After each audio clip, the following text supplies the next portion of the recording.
CBA Players Association, the union, the league, finally meet face to face for the showdown of all throwdown. Shout out to Bobby Flay. If you know, you know. Head to head, talking CBA, negotiating a deal, and it went exactly as we expected. A lockout is looming for the WNBA, and I think it's about time that people start recognizing that that is probably the direction of what is going to happen with the WNBA, as yesterday's meetings didn't seem to go all that well. And that's directly from the mouth of players, and with what's going on in their comments, which they made yesterday or even today. I'm not sure when they made the comment.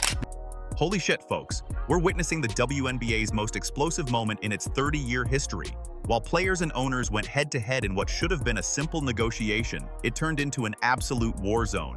We're talking about diva meltdowns, fans disappearing faster than your Wi-Fi during a Netflix binge, and a league that's literally one viral TikTok away from complete meltdown. This isn't just sports drama. This is a masterclass in how to accidentally destroy your own empire. Buckle up, because what I'm about to show you will blow your mind. The owners putting their foot down and saying, "Are you ladies out your damn mind?" The Players Association asking for abnormal things. "Oh, but we want 50% of revenue share. Oh, but we want this and we want that." Yeah, it didn't go over too well, folks.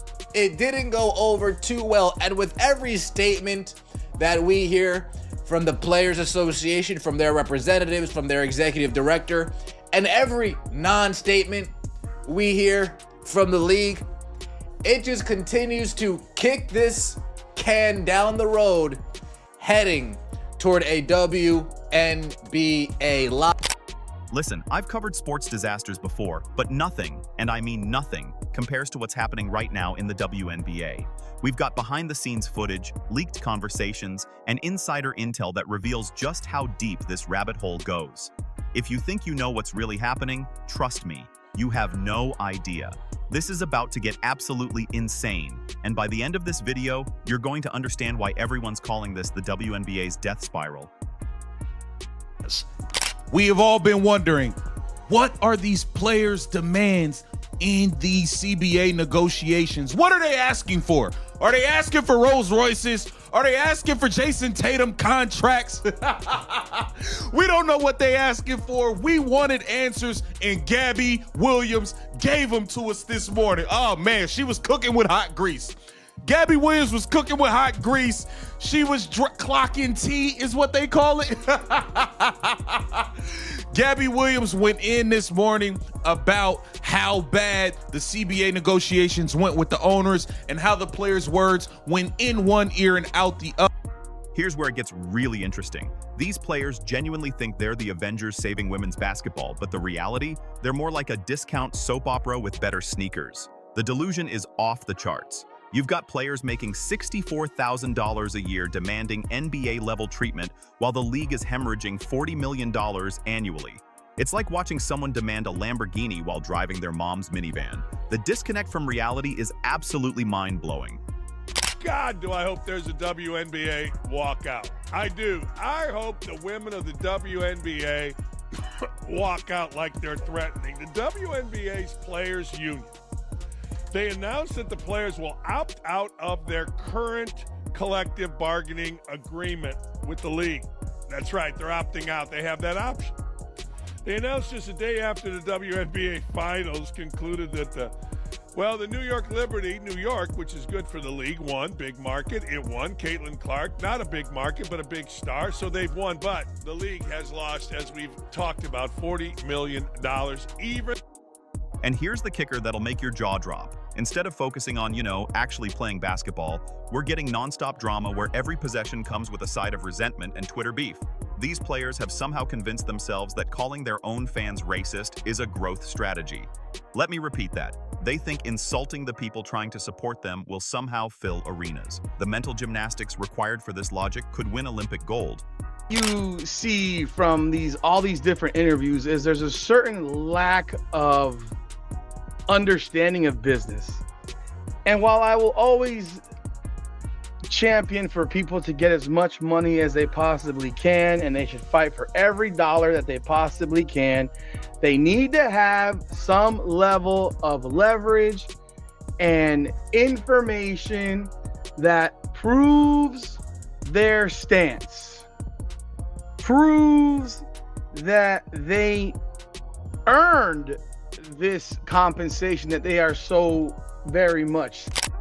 Oh, the drama. A strike, everyone panic. Here's the brutal truth nobody wants to say out loud. These players are threatening to walk away from six-figure salaries for playing basketball half the year, and literally nobody outside the 400 people at the average game would even notice.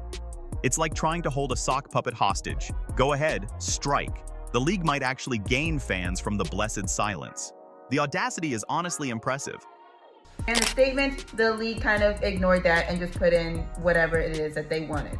Now, it is no doubt that the WNBA is growing, right? We have new teams that are being added to the league that are going to be up to 18 in the next few years. We've seen record-breaking views, so it shouldn't shock anybody that the players are asking just for a way to reap some of those benefits. And from the looks of it, because it doesn't look like negotiations are going very well, it does look like the league is trending more towards a lockout, which obviously would not be good for anybody because right now this is at a stage of the growth. officials know what they're calling and what they're not. They know what to look for and what not. Caitlin Clark is a really big deal. And I wonder if they're not calling fouls on her on purpose. Now, I'm not saying that's why she got hurt. I mean, I'm not saying that.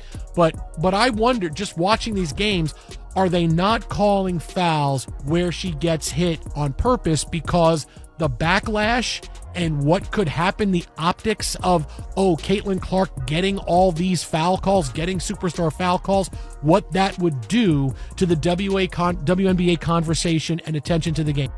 Meanwhile, Caitlin Clark, the one person actually keeping this league alive, is stuck in the middle of this absolute circus. She's dealing with elbows to the face, ice-cold shoulders from teammates, media frenzies, and now everyone expects her to play peacemaker in negotiations that sound more like a Real Housewives reunion. Girl, run! That negotiation room isn't about basketball policy. It's a toxic wasteland where egos go to explode and sanity goes to die. The first thing, you gotta pay attention to the breadcrumbs. Pay attention to the breadcrumbs. She said it's a problem having games 3 to 4 games a week. 3 to 4 games a week, which is crazy to me. I like 3 games a week is not that. Y'all want more money and less games is what it sound like. It sound like y'all want more money and less games, bro. So I don't think we're gonna be able to play everyone 3 or 4 times. But wait, it gets even better. The president of the Players Association can't even keep peace in her own locker room. We're talking about disputes, drama, and passive-aggressive shade that would make reality TV producers jealous. It's a miracle they even play games between episodes of their never-ending ego war. When your union leader is beefing with her own teammates, maybe, just maybe, it's time to reevaluate your entire movement. Celebration in the WNBA dump is ruined prematurely. This dump of a league, they just can't catch a break. This was supposed to be a celebratory day in the WNBA. Wednesday, July 9th. This was supposed to represent the immaculate return of the Great White Hope, the icon of icons, the star of stars. Mainly because, in their 3 decades of existence, the WNBA has never seen a star. The only stars WNBA players get to see are the ones in the sky. The delusion has reached Olympic levels, people. You've got players averaging 6 points per game acting like they're leading a revolution. They think refusing to shake Caitlin Clark's hand is some kind of brave social statement, when really it just makes them look petty and jealous. If the goal was to make people root against you, congratulations, it's working brilliantly. They're literally alienating the one person dragging their TV ratings out of the abyss. New CBA negotiations are just not going well whatsoever. So according to reports, it seems like the league gave the WNBA players their new CBA offers and the players went and rejected it. Now, although we don't know the exact details as to what the league has offered, we know some of the reaction that the players have had. Like, for example, Brianna Stewart from the New York Liberty spoke out saying that it's extremely frustrating and basically they've ignored everything that they have asked for. Now, according to reports, the players are looking for improved conditions, increase in revenue sharing, and an increase in annual salary. And here's where the story takes an absolutely wild turn.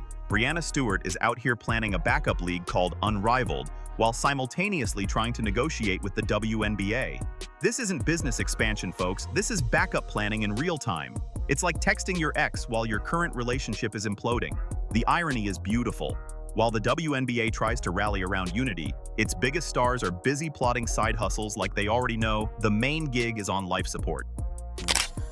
For what could be a make or break when it comes to the new CBA for the players, and some of the news that we have seen of late has not really been too favorable towards the players. It's been a lot of people coming up with various quoting, like A'ja Wilson was kind of stunned by thinking what the owners think of them. Sasha Sabali has been vocal, Angel Reese has been vocal, and it's been an entire black cloud, I would say, hanging over. Here's the brutal truth that's going to shatter everything you thought you knew. Caitlin Clark could take a nap mid-game and still do more for this league than the entire roster of professional grudge holders combined. The envy is so loud you can hear it in every cheap shot, every snide comment, every time a player insists they earned it, while conveniently ignoring that fans just aren't showing up for them. This isn't about racism or misogyny, it's about the product.